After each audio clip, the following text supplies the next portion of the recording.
Bismillahirrahmanirrahim. Assalamualaikum warahmatullahi wabarakatuh. Salam sang sejati. Bagaimana Allah mengajarkan manusia melalui kalamnya? Kita merenungkan kembali dan melihat kebenarannya dengan hati yang jujur. Jangan kita membuat apologi untuk menghindar dari kebenaran yang nyata atas perbuatan Allah. Terkadang kita banyak terjebak oleh istilah-istilah yang membingungkan dan menjauhkan kita dari kegiatan Allah yang langsung bisa kita rasakan.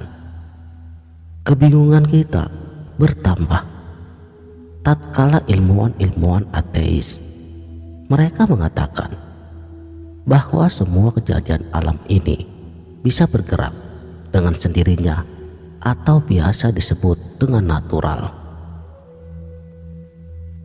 Namun Al-Quran secara tegas membantah pendapat kaum ateis tersebut bahwa Allah lah yang mengatur semuanya ini. Bila kita perhatikan bahwa makhluk yang tidak memiliki akal sekalipun seperti binatang, tetapi mereka memiliki kemampuan untuk bersiasat. Bahkan sebagian memiliki tingkat kecerdasan yang luar biasa. Bagaimana mereka mendapatkan kecerdasan tersebut? Apakah mereka bisa dengan sendirinya?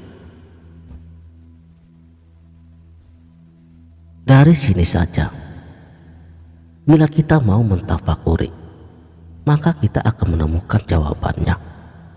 Secara tidak langsung, ada satu kuasa yang membimbing mereka. Sama halnya seperti kita. Awalnya kita tidak tahu, kemudian menjadi tahu. Karena pada hakikatnya, Allah lah yang bertutur kata kepada semua makhluk-makhluknya. Allah yang memberikan wahyu kepada para nabi, yang memberikan ilham kepada seluruh makhluknya. Jadi pada dasarnya, semua makhluk telah mengikuti kehendak ilahi dan perintah ilahi, baik mereka dengan rela ataupun tidak rela. Allah membuat hukum-hukumnya yang harus diikuti oleh semua makhluknya. Hal ini bisa kita rasakan dalam renungan yang hening. Kita bisa perhatikan keluar masuknya nafas kita, kedipan mata, degup jantung yang bergerak mengalirkan darah sambil mengirimkan nutrisi, menggantikan sel-sel yang hilang. Indahnya penglihatan memandang alam. Suara debur ombak menggema menembus anak telinga kita, dan lidah merasakan lezatnya buah-buahan dan biji-bijian.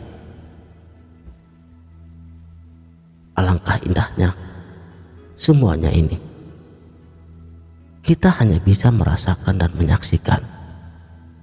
Tidak sedikit pun kita ikut andil dalam membuat rasa semua ini.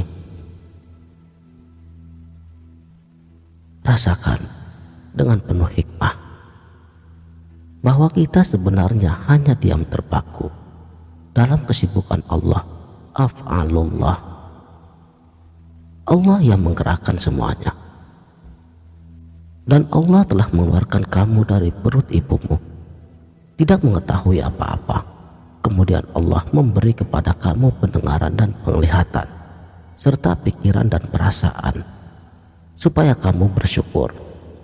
Surat An-Nahl ayat 78. Silakan kalian mengikuti perintahku dengan suka hati ataupun terpaksa.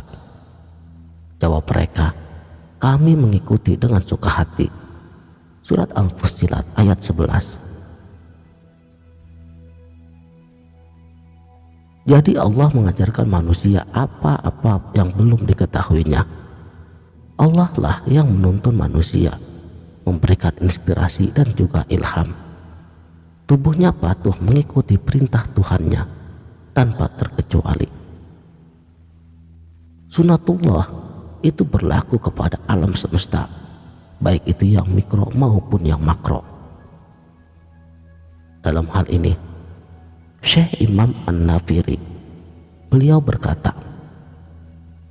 Tuhanku bertutur kata kepadaku, demi keimanan bahwa sumber segala hakikat dan sumber segala pengilhaman ialah Allah semata. Saudaraku, sang sejati, keadaan ini dapat kita capai dengan mengikuti perintah Allah untuk berintizar pada alam semesta, agar kita dapat melihat ayat-ayat Allah, tanda-tanda kebesaran Allah, tanda-tanda kekuasaannya yang maha mutlak. Bila kembali kepada diri kita, itu pun terdapat suatu kesadaran, sesuatu yang tidak dapat dikembalikan pada proses kimiawi ataupun fisis yang kita ketahui. Dapat kita lihat dalam surat Al-Hijr ayat 28 sampai 29. Dan ingatlah ketika Tuhanmu berfirman kepada para malaikat, sesungguhnya aku akan menciptakan seorang manusia dari tanah liat yang kering, yang berasal dari lumpur hitam. Maka apabila aku telah meniupkan kepadanya ruhku, maka tunduklah kamu kepadanya dengan bersujud. Dia yang mengajarkan jiwa manusia melalui kalamnya, baik tentang jalan kebajikan maupun jalan keburukan, di mana keburukan dan kebajikan hampir tidak bisa dibedakan dalam penggunaannya. Jadi jelas bahwa Allah telah menurunkan ilmu kepada manusia melalui jiwanya. Namun manusialah yang akan menentukan ilmu tersebut akan ia arahkan kemana, apakah jalan kebajikan ataukah jalan keburukan. Maka beruntunglah bagi manusia yang membersihkan jiwanya, sebab ia akan diberikan kemudahan oleh Allah untuk melakukan kebaikan-kebaikan. Dan sebaliknya, sungguh sangat merugi bagi orang yang mengotori jiwanya, sebab ia akan mendapatkan jalan kemudahan untuk berbuat kejahatan. Allah lah yang berbicara dan memerintahkan kepada ruh manusia melalui ilhamnya. Lantas mengapa kita takut mengatakan, saya berguru kepada Allah dalam segala hal? Karena dialah yang maha mengetahui akan segala sesuatu yang nyata maupun yang gaib.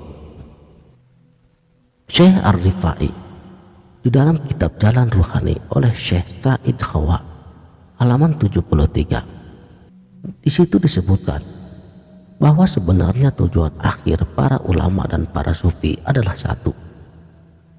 Jadi selama tujuan dan niat hatimu hanya kepada Allah, jangan pernah takut kepada hal apapun, karena kata Nabi, semua tergantung dari niatmu. Hidayah adalah pengalaman pribadi dan juga merupakan tuntunan dan tarikan ruhani. Kepada jiwa seperti itulah cahaya Allah akan memberikan karunia kekhusyuan dan juga keimanan yang dalam. Pengalaman-pengalaman itu berupa keadaan yang mesti didapat secara rasa. Pengalaman-pengalaman tersebut akan menjadi pemicu bagi yang merasakan sebagai penguat keimanannya kepada Allah semata. Sekianlah, mudah-mudahan video ini dapat bermanfaat. Wabillahi taufik wal hidayah. Wassalamualaikum warahmatullahi wabarakatuh.